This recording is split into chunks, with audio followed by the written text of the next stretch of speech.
Hello everyone, welcome to Hello Kindness. Today, together, we're going to explore the law of correspondence. At Hello Kindness, our purpose is very simple. We want to share more kindness and mindfulness material to the world. To support us, I simply ask if you find any value at all, please subscribe to our YouTube channel. This will mean the world to us. Thank you. The law of correspondence. So what does that mean? Think of it this way. What happens on a smaller scale, the things that happen to us, also happens on a bigger scale, and vice versa. And there's a quote that is very important that it teaches. It says this: as above, so below. As below, so above. So when you think about like different levels of things that we see, what happens within ourselves, or what happens to our body, the activities, also when you think about it, similarly, it also happens to our families, our societies and systems. So we're going to share different examples about that. And then the second focus of today is all these things that we see around us, our surrounding, it appears to us in our physical world. But the law of correspondence goes further than that. It teaches us that what happens in the physical material dimension also happens in the mental and spiritual dimension. So those are the two focus today. First, we're going to share some examples of how we, in everyday experience, see how this principle is at work. And then we move across to the three greater planes, like what happens in the material world also happens in the mental dimension and spiritual dimension. So let's get started. So on a smaller scale, like within our body, you can tell that when our body cells do not work together, we don't feel well. It's not very difficult to understand. So something for us to think about is, what can we do individually? What kind of habits that we can do to make our entire system better? For example, better diet, better quality of our sleep. All these things will help the body as a whole. And then moving from the body cells and leading into like an individual person within families. Think of family members, siblings, immediate family, and extended family. Think of them, each member is like an individual body cells. What happens when we are all in a harmony? We are there to listen with each other. We're there to show our gratitude for each other. Then typically the family as a whole functions really well. It's in a harmony. But what if there's like a constant argument between family members and we feel that we don't need to take the effort to listen? What will happen? There will be a lot of arguments, right? So to begin, the law of correspondence, we can think of it this way. In our body, there are millions, billions of body cells. When these cells work together, it doesn't take a huge deal of science to know that we are going to be healthier. But when these cells don't work together, let's say when your kidney is not working well with your liver, or your red blood cells are not working together with your white blood cells, what will happen in the whole system? We're probably going to feel sick and get ill and not going to function well, right? And there's a story that I can share. My son and I, we go through stages, right? He's just like an 11-year-old. And at one point, we decided to, okay, when there's like an argument, what should we do? When we come to a point that we feel like, okay, we're not listening to each other, we agree that we will stop there and then find another opportunity to come back when both of us are more ready to talk. So the willingness to stop, to pause, is a way that we show respect. It's a way that we are telling each other that We care about each other, but maybe at that time it's not the right moment for us to communicate.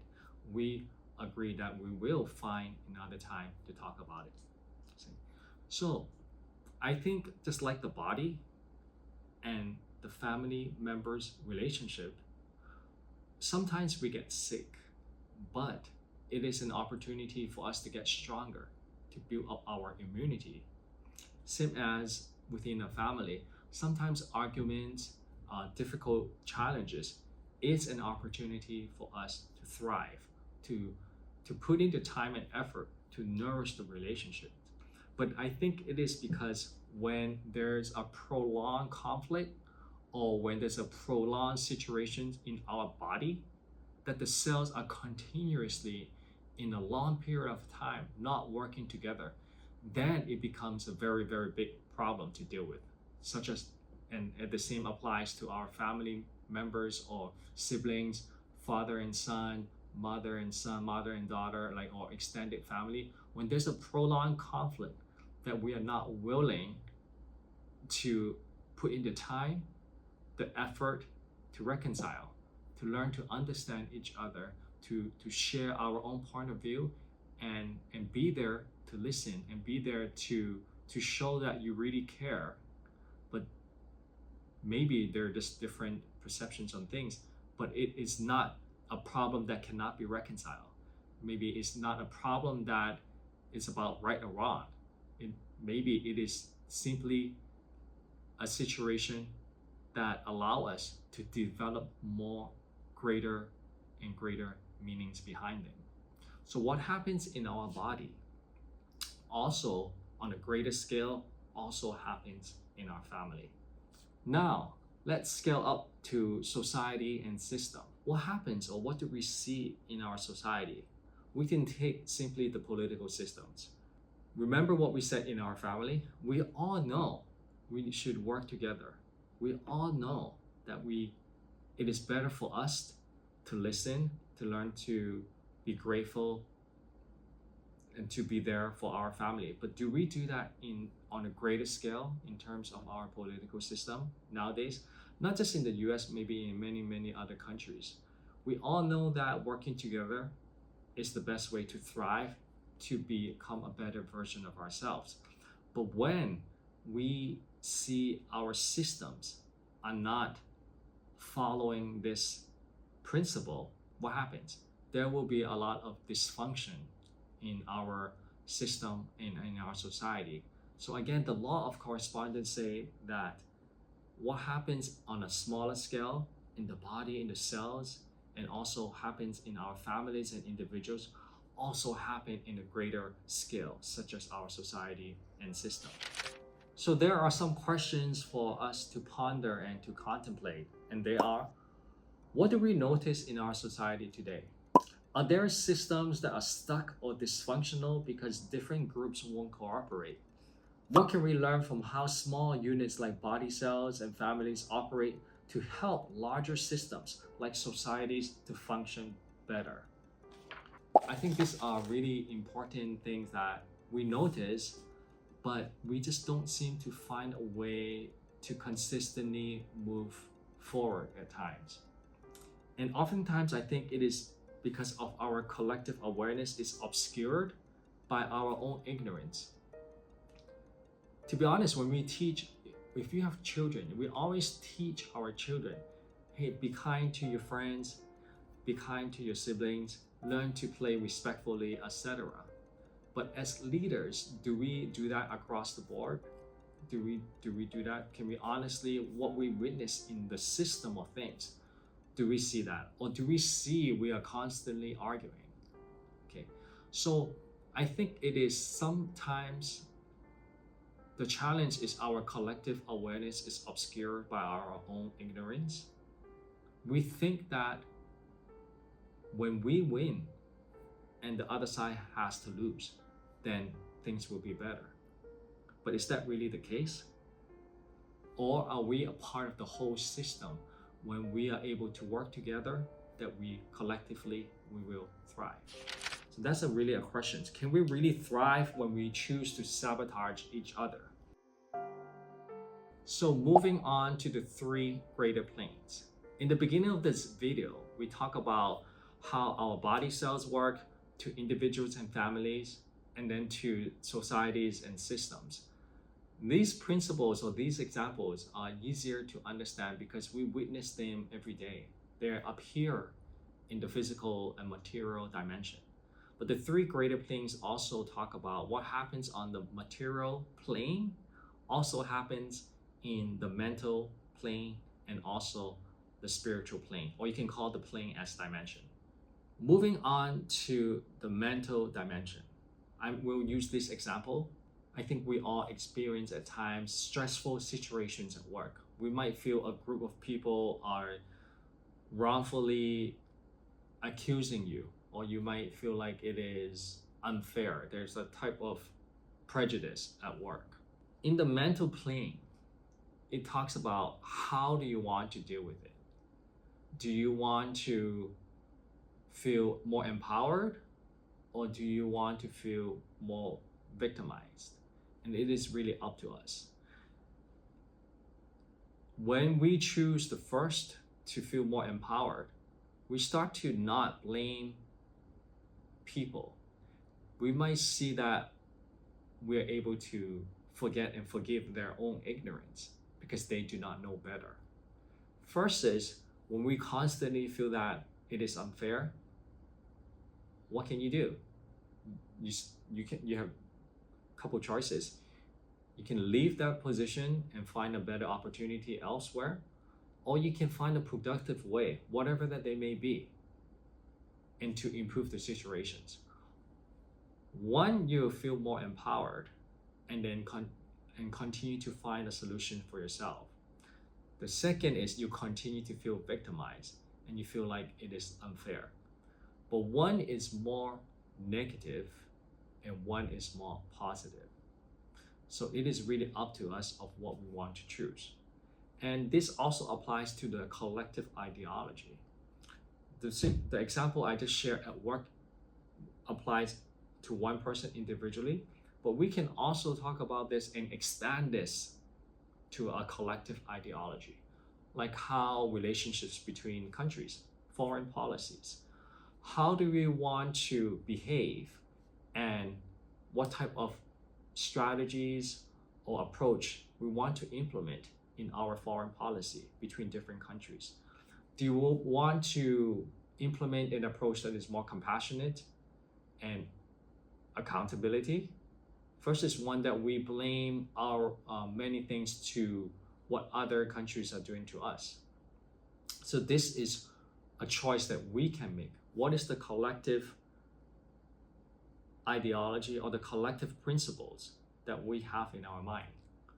When more and more of us take on the responsibility and want to become the best version of ourselves, we might decide to choose an approach that is more compassionate and feel like as long as we become the best version of ourselves, it becomes an opportunity for other countries to admire us.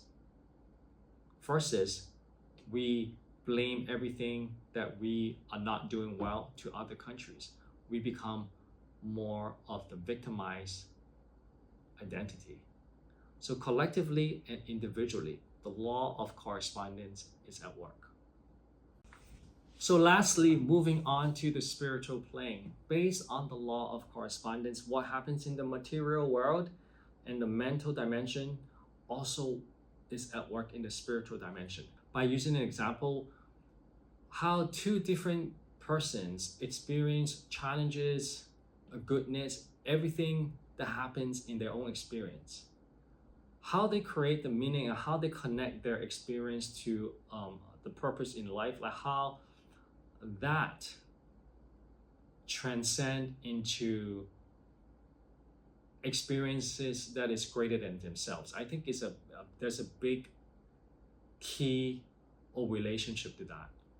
One, for example, may experience hardship, pulling himself or herself down, unable to create the meaning to move them higher and experiences life more gracefully.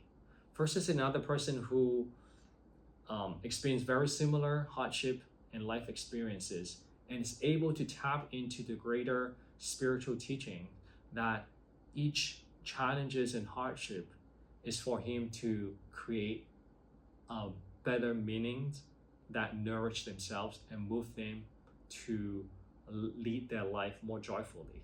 So I think we as individuals have the ability to create the meaning that we want, to create the purpose that we want, and also to derive how we are all interconnected based on our experiences. And the law of correspondence teaches us that, again, what happens on the physical world, the mental world, also appear in the spiritual world. So do we choose to touch base of our spiritual dimension in a positive, life supportive way? First is, do we choose to individually engage our spiritual dimension in a negative and life depriving way? So it's really up to us. And again, what happens on a smaller scale, as below, so above, collectively, as a group of people or as a society, what is our spiritual well-being right now? How do we want to move forward? Do we have or currently lack a collective spiritual dimension that will help us move forward? Okay, what is the state we are at right now? How do we want to move forward is really up to us. Do we choose in a way that we want to help each other up as a collective group to move higher and higher up on the spiritual dimension, to find a greater purpose in life collectively? It's really up to us. And I think that's the beauty of this teaching, the law of correspondence, that what happens below happens above and across different planes. So in conclusion, I want to summarize what we talked about today. The law of correspondence teaches us that patterns repeat across different planes. We talk about the physical plane, the mental plane, and the spiritual plane. And also what happens at the smallest level, whether it's within ourselves, like the body cells, reflect on a larger scales like families and societies. Again, today I am very grateful that I have this opportunity to share the law of correspondence with you. I would really, really love your comment to help me out as a content creator of how else I can improve, and what are other topics that you will be interested for me to share and to explore with you together. So if you haven't subscribed yet and you find any value in this video, I hope you can click the subscribe button and drop down your comment. Thank you very much.